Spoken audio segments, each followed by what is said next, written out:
So welcome to It's Not All About the Numbers, the leadership podcast that doesn't just focus on the bottom line.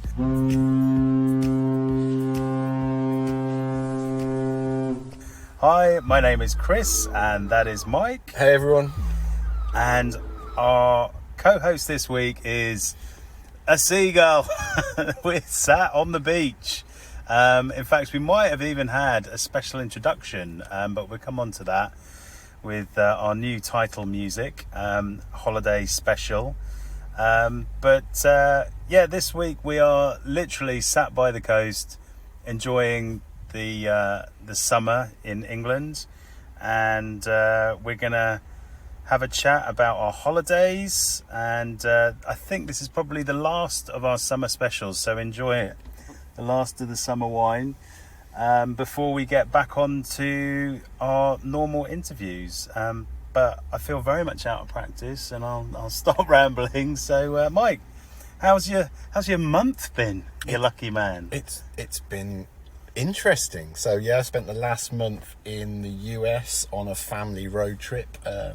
Been in Los Angeles, Las Vegas, lots of national parks, Yosemite, Yellowstone, San Francisco, all round. And I'm currently going through that kind of down period of just got back home. Oh, this is my real life. I have to work. I've got a job. Damn. Yeah. And I just wanted to clarify one thing is we're not literally sat on the beach, and we're not actually on holiday together. But I live nearby here and you're down here. This is true. We've just met up. This is true, and but we do have a special guest in a seagull. We do. Who's perched right in front of us, outside the car that we're in. This is a car cast, and he's looking quite menacing actually. But you just told me an interesting fact that they're endangered species. Apparently they're on the red list, according to Springwatch and Chris Packham earlier on in the year. So their habitat is under threat, and they are under threat apparently. Well, there you go. We've covered bad data already, so we won't need to worry about good data, bad data this week. But yeah, my week, my month has been interesting. Obviously, we've been covering a lot of the podcast while you've been away. And I'm sure you'll return the compliment at some point when I go on a 4-week holiday. But that's been really enjoyable, getting the favourites out there, and I think Giuseppe was a deserved winner of the audience favourite, which I believe went out last week. Work-wise, we finished the Academy programme for November, which I am super proud of. We put a lot of work into the content on it.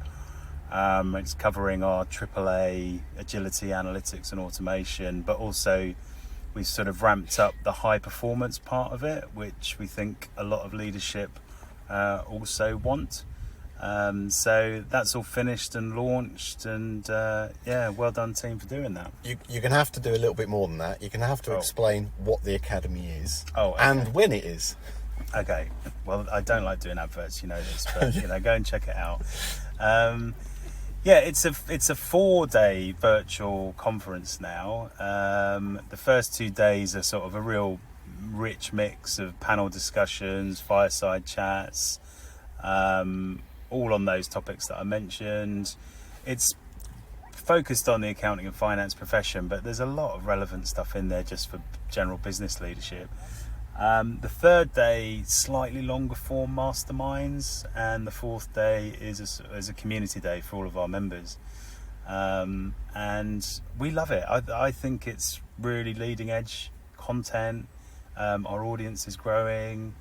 We've got a couple new strategic partnerships on it as well. So yeah, we're hoping for a really, really good result this time round. And it's in November. So it starts with a bang, the 5th of November. And finishes on you can see the marketing already. Yeah, it's coming out. And then it finishes on the Friday, where I'm actually sort of double heading our own conference and another conference that I'm meant to be at. I've got no idea how I'm going to do that, but I said yes to both, so I'm going to make sure I can do both. But yeah, anyway, thanks for the advert. So back to you. So you've just been in America, and Yep. like it's impossible not to have a chat about Joe Biden from a leadership point of view, right? This isn't a political podcast, but what was going on with Joe? Was he a bit in denial? Was he resisting change? Was he unwell? Was it all of the above? What do leaders do when they find themselves needing to hand the towel in? It's a really interesting question. I suppose just to contextualise that from my perspective of being in the US. So I was in the US both when Donald Trump was shot at, but also in the following week we were in Las Vegas the day before Joe Biden arrived. So of course, I forgot you were there for that. Yeah, so Joe Biden landed in Las Vegas the day that we were there, and all the airfields were shut and all of the stuff was closed, and the Secret Service were literally everywhere. So that was quite interesting in and of itself.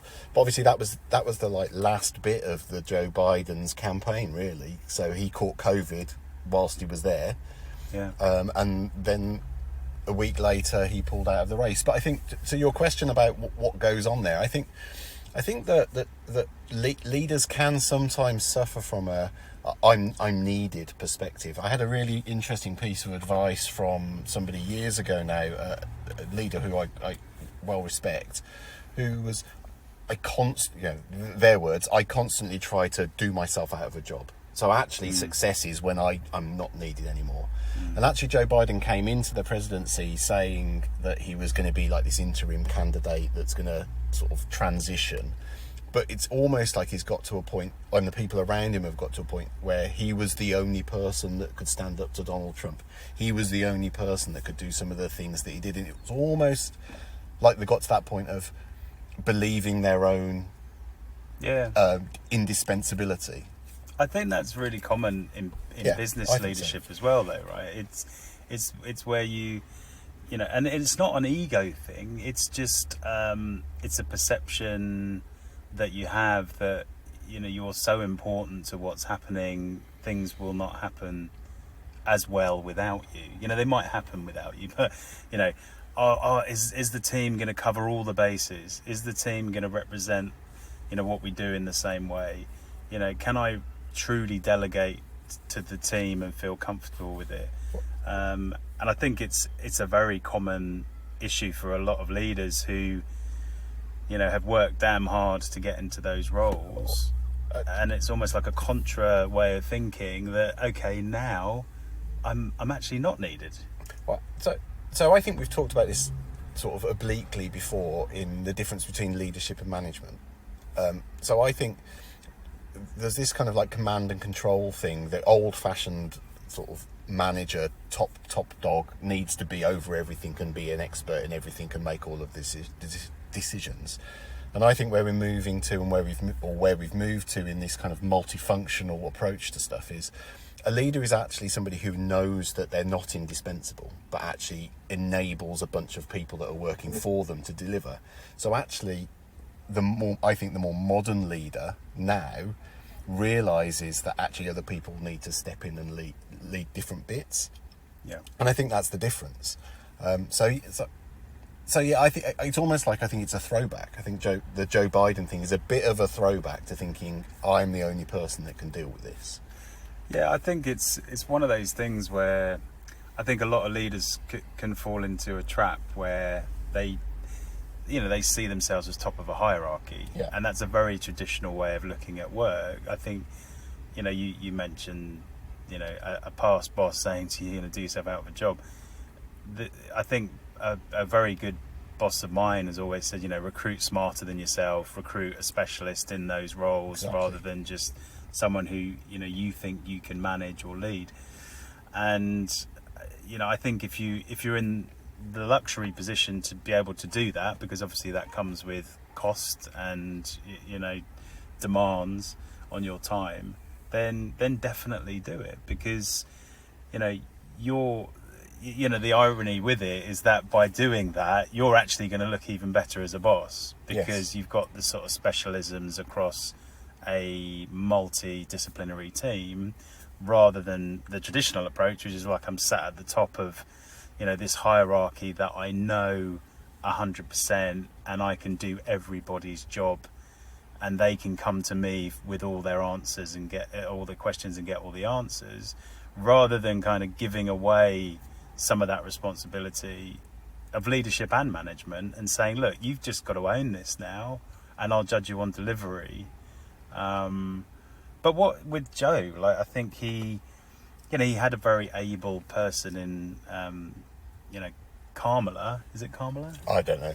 Okay, well, it's whoever, How you pronounce it, I'm not Yeah. sure. I know how Donald Trump pronounces it, and it's not like that. Okay. So, but, he had a very able vice president in Kamala Harris. So, why wasn't he a bit quicker, just to say, you know what, let's give it a go? I think, probably that comes down to denial a little bit. I think in the end, what really did for Joe Biden in terms of the decision-making process seems to have been the preemptive debate with Donald Trump, where Joe Biden couldn't really string a sentence together properly, or answer. He clearly had points he was trying to make, but couldn't make them coherently. It was scary though. That interview was shocking. Like, from the most powerful man, arguably, in the world, not being able to construct an argument. But I think it was, in my view, it was in that environment. So he was in that environment of under pressure. It didn't mean that he's not competent to be, in my view, competent to be president at the moment, but it just means his brain isn't working in a way of a 50-year-old person would be in that exact same scenario. But what it did highlight is under pressure, and under that pressure he was struggling. I think in terms of the decision to step aside and let Kamala step into the presidential race, I don't think that was the decision. I think the decision was whether to step aside or not, whether he was still competent enough or not. To the point we were just making around team, all the news that you hear is that the team around Joe Biden is good. The reason that, broadly speaking, from afar, his presidency has been successful is because the team around him is good. Yeah. So he had done that enabling piece. Yeah. But I just think that fundamentally it was a bit of denial around needing to step aside and actually thinking that at 80, whatever it is, he's still as sharp and fast as a 50-year-old. Yeah, and you make a really good point around, if he, like as an MD, let's say, or a CFO or whatever, business leader, if he is enabling the team, recruiting the team, finding the best talent around him to get the job done, and I think he's again, it's not a political statement, but he's got a good record. I think publicly people agree with that. It's like he's done the majority of his job if he's enabled that team around him, and he should be able to, or the leader should be able to change, and the team remain functioning and effective and get the results. I just wonder whether there's something around a new leader coming in, changing perspectives, but actually nothing's really changed. The team's still strong, the team's able to deliver, but you still need that new figurehead for, like, optics almost. The other thing that's been going on is that we've had a change of government here in the UK, and the top team in effect in the UK has changed, but the civil service underneath it is still the same. So it's a similar-ish situation where you've got that kind of change, that transition, but what does that actually mean? And it's an opportunity. Any change, any kind of like sharp change of anything. To a quote that we've had before, which is, you need that kind of firestorm of pressure to make changes and make transitions. I can't remember the exact quote, but you know the one I'm alluding to. What, pressure makes diamonds? Yeah, well, no, it was Burnt's statement in. Oh yes. Yeah, he was saying they need to feel the pain. Yeah, you need to feel the pain before. And I think that make the change. And I think that the change of leadership and change of approach. Thank you for helping me there. Sure. That the change of leadership and change of approach at the top allows like different ideas to come through and different ways of doing things to come through, even if the team underneath is still the same. So it enables a whole refresh. A change is as good as a rest. Yeah. And I think, again, reflecting on the business side of life, maybe I've been on transformation programs where essentially the team's been the same for 2 different programs, but the head has been different. And one head has absolutely nailed the communication, the sort of the relationship management, being seen as a leader, and the other one, let's just say, has not. And I think what happens is people don't believe in it. Like, even though the team is able and effective, the change that you're trying to make has to be believed in, and if you don't win hearts and minds, then it's unlikely to move forward, certainly easily. But I'd say if you're not winning hearts and minds, things are unlikely to be adopted, even if they are implemented properly, right? Well, I think I'm going to make a sort of silly analogy now. So, as an Aston Villa football fan, right? So Steven Gerrard was the manager of Aston Villa for a period of time, and basically got sacked because the team were close to relegation. A new manager, Unai Emery, came in. The team didn't change, but all of a sudden, virtually the same team ends up in the Champions League. Yeah. So what's the difference? Yeah. And the difference is that management style, management approach. And it was the same with the rugby team and Stuart Lancaster. Yeah. He brought in a load of, young lads, and he was sort of criticised for his leadership style, being a bit too maybe school teacher. But then, as soon as it changed, it was the same group of people who delivered. And it was only within a sort of year or so. So, what is happening there? Is it unfair to say that it's the leader, not delivering? It sounds like that's what you're saying, but there must have been something not right. Well, I think that's why we work in transformation, right? Is because that bit is difficult to diagnose. Yeah. And that bit is the bit that you need to create frameworks and approaches to enable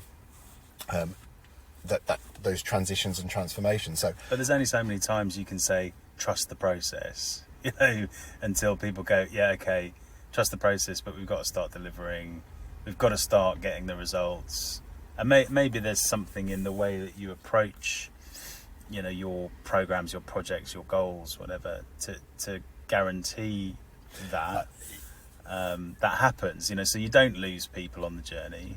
It maybe that's where the analogy with football and rugby falls down somewhat, because obviously the results business is much more immediate in both of those things, where the changes and transformations have to happen instantly rather than over a period of time.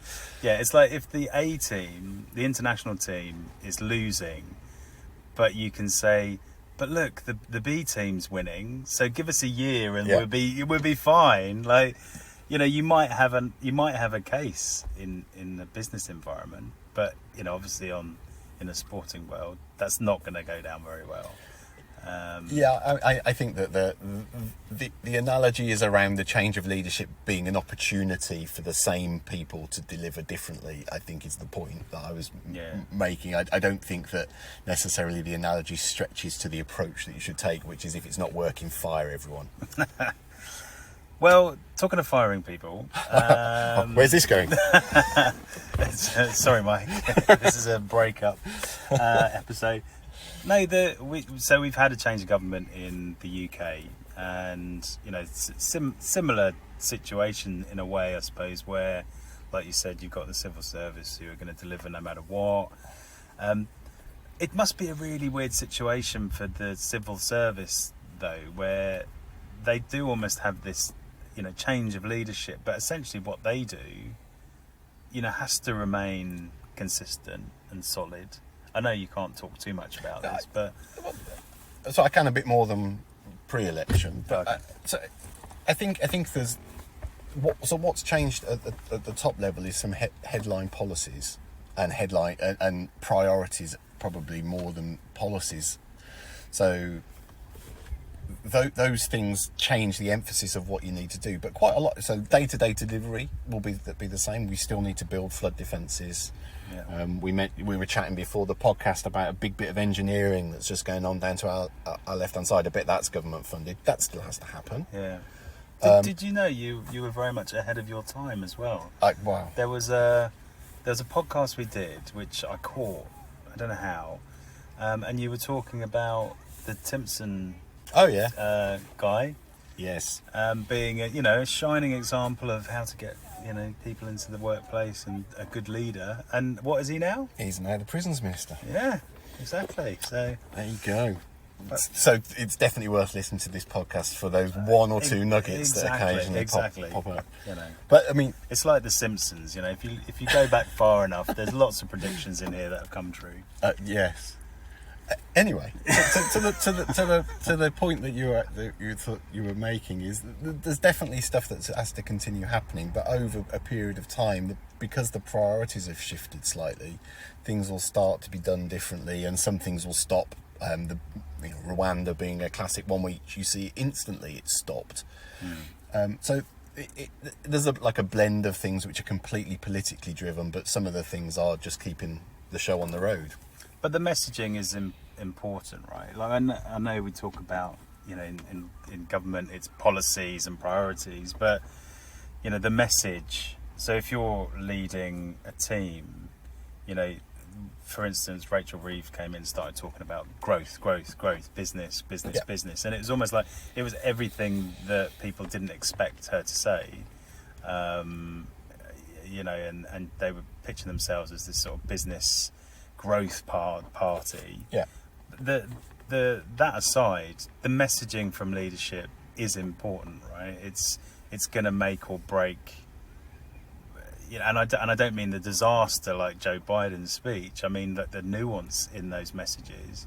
It's going to mean the difference between someone engaging and someone not engaging with their priorities, their programs, their projects. Well, I suppose there's two ways of looking at that. So you've got the external view and the internal view. The internal view within the government structures will be that clearly the growth agenda is clearly the direction of travel. So therefore everything that you're doing and thinking about doing that's new needs to fit into that agenda or it won't be approved. So there's that.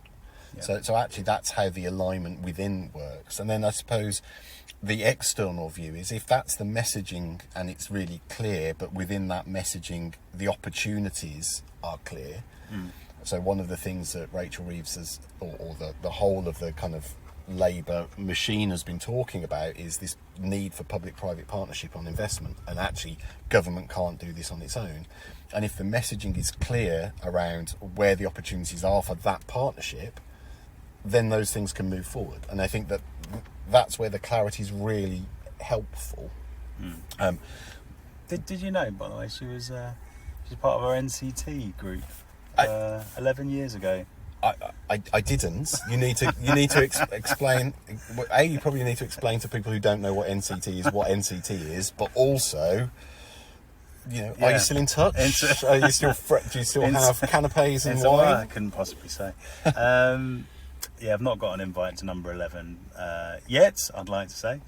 No, NCT. So when you have kids, there's sort of almost like a club you can go to. Boot camp. With that, yeah, exactly. It's like pre-birth boot camp, and we were living in the same area at the time, and we went along, and lovely. She was, working in government, I think, at the time. Her husband's working in the Treasury, which makes it quite interesting now because now she's the boss of her husband. Yeah, but a completely different kind of growth at the time, right? Growth. Yeah, NCT. It's a different kind of growth. It is a different kind of growth, yeah. But no, just on a personal level, she was lovely. And yes, we have stayed in contact. But who knows? Might get her on the pod one day. Rachel, if you're listening, come and give us a scoop. But sorry, where were we? I've totally forgot where we are. We definitely got that holiday spirit. I think everybody can tell. Oh, on that note, bit of an update. So the gull was lying down, and now the seagull is back on 2 legs. It was on 1 leg for a while, but he's still there, menacing. I think we've got his spot here. Yeah, I've taken a picture, so I can post a picture. Okay, well, let's make sure we do that. But anyway, moving on, and yes, you can tell we're a bit rusty, so apologies for that. But if we did actually ask people whether they had any ideas for guests for future co-hosts, and I think we've had a good sort of 20 odd people submit names, which has been fantastic. So thank you to everybody who put all that effort in. And we will start recruiting. And if you do want to put your name forward or someone that you know, then you can reach out to us on LinkedIn or use the email podcast@generationcfo.com. And it's at this point where we normally ask a question. So let's ask a question just to try and get a little bit of structure back into this, which is clearly totally unstructured. So the general sort of point here, I suppose, is culture and the way that we work and the things that we say are all really important to change and transformation. So how does culture really play into change in a business context? Does it matter? Can you just sort of implement stuff and sometimes it'll be adopted and you don't have to do much work, or does it always matter? I mean, it always matters, I think. I used the term culture change in a kind of like a mantra. So when people talk about culture change, they usually mean somebody else. Mm-hmm. So, the culture of this organisation needs to change, they probably mean the other people. But actually, if you start thinking, it should be more about behaviour change. Yeah. And behaviour change includes me. So everybody has to change and adapt and move and shift. And I think that, so there's something in when people use the term culture, what do they actually mean? It's that classic, there's a classic cartoon where, I think I mentioned it before, where there's a leader stood at a podium with a team in front of him and he's saying, we want change, and everyone's cheering. And then the question is, who wants to change? Yes. And then the crowd goes quiet, and then it's, who's going to lead the change? And then there's only one person in the audience. And it's true, like, we think that change can happen with everybody else moving first, right? Yeah, and everybody else has to move to what we think they need to do, and that's probably based on our own prejudices and bias and thoughts. But actually, change is a collegiate thing. We need to work, and I think that what comes through in discussions around change and transformation in business is very much, how do you build a community around it? How do you convince people that they need to work together on it? How do you actually agree the changes that are needed across a group? Because then they're much more likely to happen. Yeah. If you're imposing change, it doesn't often work. I remember things like technology being rolled out when I used to work in the Environment Agency years ago. I remember a new email system, and it was imposed. It was like, here's a brand new email system, and we're going to embed these rules and things into it, and you've just got to do this. And it's just like, well, that just doesn't work with my workflows. Yeah. So you end up resisting the change. Yeah. Whereas if you had worked together and co-designed that specific transformation, it was much more likely to be successful. The way that I sort of summarise or plain English speak culture is it's the way we work. It's the way we work. It's our behaviours. It's our attitudes towards what we do on a daily basis. And if you change anything, it is significant. Like, if you are, and I think people sort of really underplay this. It's like, oh well, we're only sort of changing the way that you, I don't know, sign off this contract. We're moving it from paper to electric or something. It's like, what's the big deal? And it's like, but hang on, there is an emotional response to this. There's a relationship response to this. There's obviously the technology and implementation, considerations. There's the job that they have has now actually changed. There's so much that needs to be considered in the change management role. And I know that we've spoken about this in the past. We've always said that if there's a 6 months of implementation, then you probably need a similar amount of effort on the change management as well. Yeah. But normally people are just like, well, let's do some training at the end and assume everyone's going to align. I mean, I've got a really kind of glib example to illustrate exactly that point around culture, I think, and change, which is, I remember working in an office where there was fresh ground coffee provided. So the organisation provided fresh ground coffee, filter coffee. You could go and fill it up, make it, press the button, start it and run it. And obviously in an office environment, you've got the coffee tea machine culture where people go there to chat and and it builds relationships. And then for probably perfectly good reasons of cost, that was stopped. But it was stopped in a way which was done so badly. It was just like, well, we're basically not providing this anymore at all. We're taking all the facilities away and you've just got to lump it. And that emotional response to that change, which was probably logical, and actually that perk was probably over the top anyway, but the emotional response was incredible, and the morale effect that it had was incredible. I totally get it. I think the funniest sort of story in a way that I've seen, which illustrates that point, is the sausage on the railway breakfast. I don't know if I've spoken about this before. Seagull update, still there, still preening, still staring us out. Chris says that because as he's talking I'm taking another picture. But the sausage, it was so funny. I was working for a large kind of food supplier to the global kind of transport industry, and they supplied the British rail system, and they basically decided that the breakfast was too complex in first class to do on a daily basis and too costly, so they decided to take the sausage away. And they didn't consult anybody on it. They were just like, no, let's take it away.